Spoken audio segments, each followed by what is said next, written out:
Bismillahirrahmanirrahim. Assalamualaikum warahmatullahi wabarakatuh.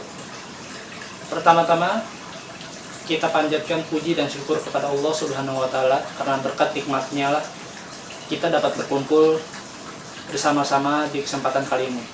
Dan tak lupa juga salawat serta salam kita junjungkan pada Nabi besar, Nabi akhir zaman, Rasulullah SAW, yang berkat syafaatnya lah kalau kita akan dimasukkan ke surganya Allah Subhanahu wa Ta'ala. Hadirin yang dirahmati oleh Allah Subhanahu wa Ta'ala, pada kesempatan kali ini saya akan menyampaikan ceramah singkat mengenai orang yang kita sayangi, yaitu kedua orang tua kita, dan bagaimana kita hormat dan patuh pada keduanya.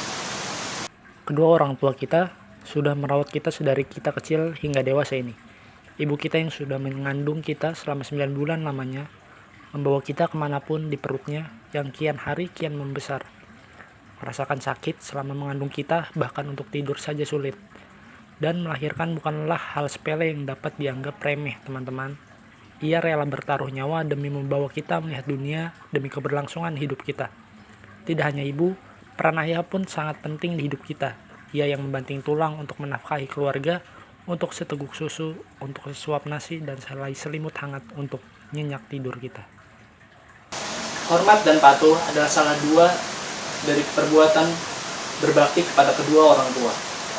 Sebagai muslim, kita wajib untuk hormat dan patuh kepada kedua orang tua kita.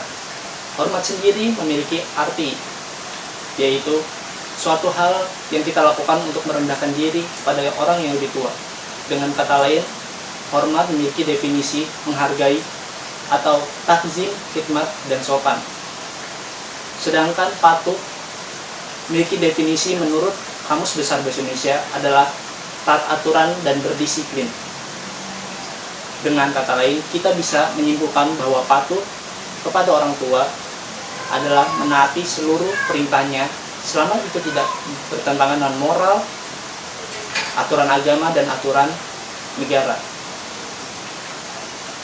Allah berfirman di dalam Al-Quran surat Al-Isra ayat 23-24 yang artinya, dan Tuhanmu telah memerintahkan supaya kamu jangan menyembah selain Dia, dan hendaklah kamu berbuat baik pada ibu bapamu dengan sebaik-baiknya. Jika salah seorang di antara keduanya atau kedua-duanya sampai berumur lanjut dalam pemeliharaanmu, maka sekali-kali janganlah kamu mengatakan kepada keduanya perkataan dan janganlah kamu membentak mereka, dan ucapkanlah kepada mereka perkataan yang mulia. Quran Surat Al-Isra ayat 23-24. Lalu Rasulullah SAW bersabda betapa pentingnya hormat dan patuh kepada kedua orang tua. Wa an Abdullah bin Umar radhiyallahu anhuma wa an Nabiya sallallahu alaihi wasallam qala radhiyallahu fi ridha walidayn wa sukhtillahi fi sukhti walidayn. Akhrajahu At-Tirmizi wa sahihahu Ibnu Hibban wal Hakim. Yang artinya dari sahabat Abdullah bin Umar radhiyallahu anhum dari Rasulullah sallallahu alaihi wasallam, ia bersabda, ridha Allah terletak pada ridho kedua orang tua, dan murka Allah terletak pada murka kedua orang tua. Hadis riwayat At-Tirmizi, Ibnu Hibban, dan Al-Hakim. Dari hadis di atas kita dapat menyimpulkan bahwa ridho Allah terletak pada ridho kedua orang tua kita, dan murkanya terletak pada murka keduanya. Maka hadirin yang dirahmati oleh Allah Subhanahu wa Ta'ala, jika kita tidak ingin Allah marah kepada kita, maka janganlah kita membuat marah kepada kedua orang tua kita. Berbakti kepada kedua orang tua tidaklah untuk kedua orang tua kandung kita saja yang ada di rumah, namun orang tua kita yang ada di sekolah seperti guru atau sama keluarga kita yang lebih tua dari kita seperti paman atau bibi, nenek, dan kakek. Bahkan orang tua yang tidak kita kenal siapa dia. Seperti pada kisah sahabat Ali bin Abi Thalib yang dihadang oleh lansia ketika menuju masjid untuk melaksanakan sholat berjamaah. Jadi dia nyaris saja tertinggal sholat berjamaah. Pada suatu pagi, Ali bin Abi Thalib bergegas menuju masjid untuk melaksanakan sholat subuh berjamaah bersama Rasulullah. Namun di tengah perjalanan ia bertemu dengan lansia. Lansia ini berjalan sangat lambat. Namun Ali bin Abi Thalib tidak mendahulinya. ia tetap menjaga tata keramanya dan tetap berjalan di belakangnya, mengikuti ritme berjalan orang tua tersebut. Waktu terus bergulir, matahari nyaris naik terbit. Akhirnya di depan masjid, lansia tersebut tidak belok ke arah masjid, namun lurus melaluinya. Dan akhirnya Ali bin Abi Thalib pun tahu bahwa lansia tersebut bukanlah seorang muslim. Dan di dalam masjid, Ali bin Abi Thalib menyadari bahwa Rasulullah dalam posisi ruku, dan ia dapat mengejar rakaat ia yang tertinggal dan tetap bisa menjalankan sholat subuh berjamaah.